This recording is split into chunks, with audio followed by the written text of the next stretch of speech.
अभिवादन स्वीकार कीजिए दोस्तों। उनके खत और आपकी 188वीं कड़ी 188th एपिसोड में आप सभी का हार्दिक अभिनंदन, स्वागत और आभार। जहाँ पर मैंने 187th एपिसोड रोका था वहीं से शुरू कर रहे हैं। खुद फरामोशी यानी अपने आप को भूल जाना मोहब्बत की स्वाभाविक प्रकृति है। यूँ कहें कि खसो खाशाक नफ़ी असबात की रूहानियत, यानी खसो खाशाक कहते हैं रूखी सूखी कूड़ा करकट, असबात कहते हैं नफ़ी असबात कहते हैं धनात्मक ऋणात्मक।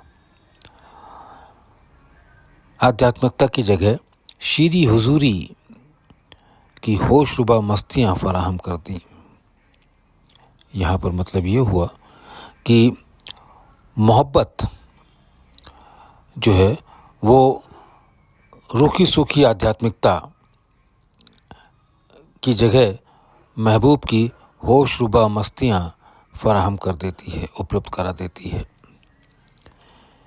श्रेष्ठता सभी कहीं बेशक ज़्यादा खतरनाक होती है, लिहाजा मोहब्बत के मामले में मिठास की खोज करने वाली खुदगर्ज लालची मक्खी और चिराग की लौ पर निसार पतंगे का फर्क प्रसिद्ध कहावत है।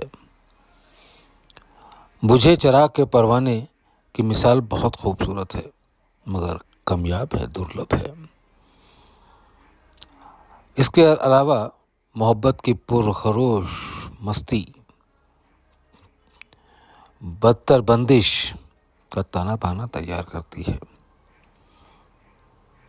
इसके अलावा मोहब्बत की पुरखरोश मस्ती चीख पुकार ज़्यादा ख़राब बंधन का ताना बाना तैयार करती है, जिसको रूहानियत का बालातर दर्जा होने की सनद या सर्टिफिकेट देने वालों के वहम ने इल्म रूहानियत और ब्रह्म विद्या को जो नुकसान पहुंचाया है उसकी क्षतिपूर्ति बहुत मुश्किल हो गई है।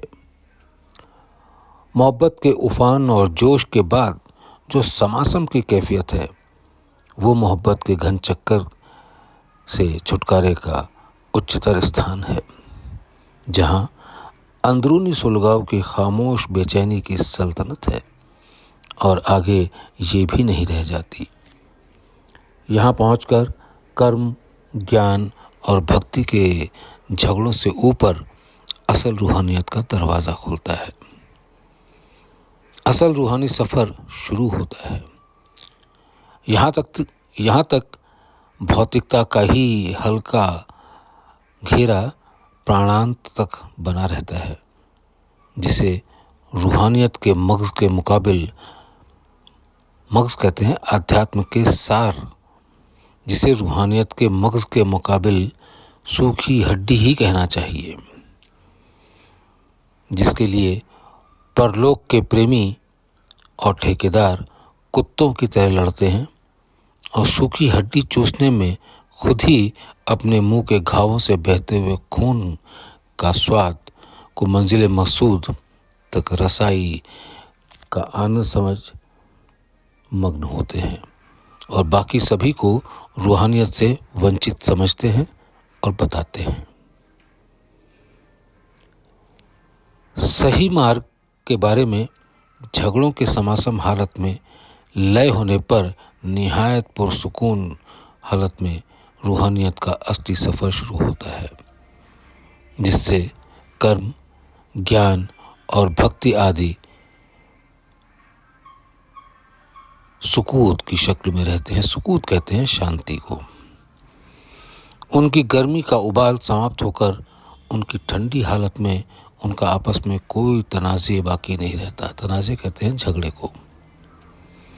और सिर्फ रूह के खुदा में तहलील होने यानी दूसरे लफ्ज़ों में बूंद के समुद्र में मिलने के सोपान दर्जे एक के बाद दूसरे हल्की और नफीस हालत में खुद के मिटने का बेहद दिलकश नक्शा पेश करते हैं, जिसके सामने वो सारी दिलकशी तुच्छ है, जिससे इंसान इस दुनिया में अपनी ज़िंदगी के दौरान परिचित होता है। बेशक ये मौत का सफ़र है और मौत ज़िंदगी से बदरजा दिलकश है, लेकिन ये मौत भी वो नहीं है जिससे दुनिया में अपनी ज़िंदगी के दौरान आम आदमी का परिचय होता है। वो हमेशा उससे खौफजद रहता है। आत्मानंद से ब्रह्मानंद में प्रगति करने का ये सफ़र कितना लजीज और दिलकश है, ये आम जुबान में बयान करना मुमकिन नहीं है। लेकिन ये असल चीज़ है। ख्वाब व ख्याल, वहम व गुमान, कल्पना की उड़ान वगैरह नहीं है।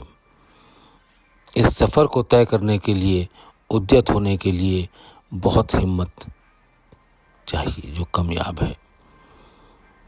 हालांकि ख्वाबीदगी यानी स्वप्नलता के आगे खालिस नींद की हालत की लज्जत हर इंसान को नसीब से ही प्राप्त होती है। इसके बगैर ज़िंदगी भी वबाल बन जाती है। ये मौत का सफ़र दरअसल रूह का अपनी असल तह, बुनियाद या जड़ की तलाश में जिसमें रसाई करनी है, पहुंचना है, उस मंजिल मकसूद की हद में दाखिला दिलाती है, जिसमें सबात व नफ़ी होना, सबात व नफ़ी मतलब प्लस या माइनस, होना ना होना, वहदत व कसरत वगैरह का फ़र्क बेमानी है। लिहाजा बूंद और समुद्र का भी फ़र्क नहीं है, सिर्फ यात्रा ही बाकी है, जिसको समुद्र के बूंद में खुदा के खुदी में तहलील या लय होने के मनाजिल कहे जा सकते हैं। यही सेंट्रल रीजन की तैराकी है। इसके पहले का सफ़र अगर मौत के मनाजिल तय करना कहा जाए तो अब जो सफ़र दरपेश है, सामने है, वो ज़िंदगी और मौत के बाद की ज़िंदगी या हस्ती होने का सफ़र कहा जा सकता है, जो ज़िंदगी ही ज़िंदगी है। इससे ज़्यादा क्या कहा जा सकता है, और ये कहना भी महज कहने भर को ही है। ये सब कितना आसान है और कितना मुश्किल, सीख की ओट पहाड़ का मजमून है। ये सब आसान कब और किसके लिए है, जबकि कोई उस मालिक कुल का हो रहे और उस पर अपने आप को छोड़ दे।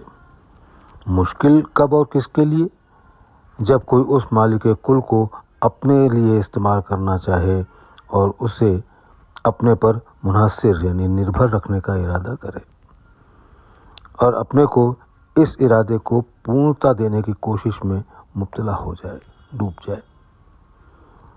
किस्सा कोताह यानी संक्षिप्त कहानी ये कि सारा दारो मदार इस बात पर है कि केंद्र में मालिक को रखा गया है या खुद अपने को।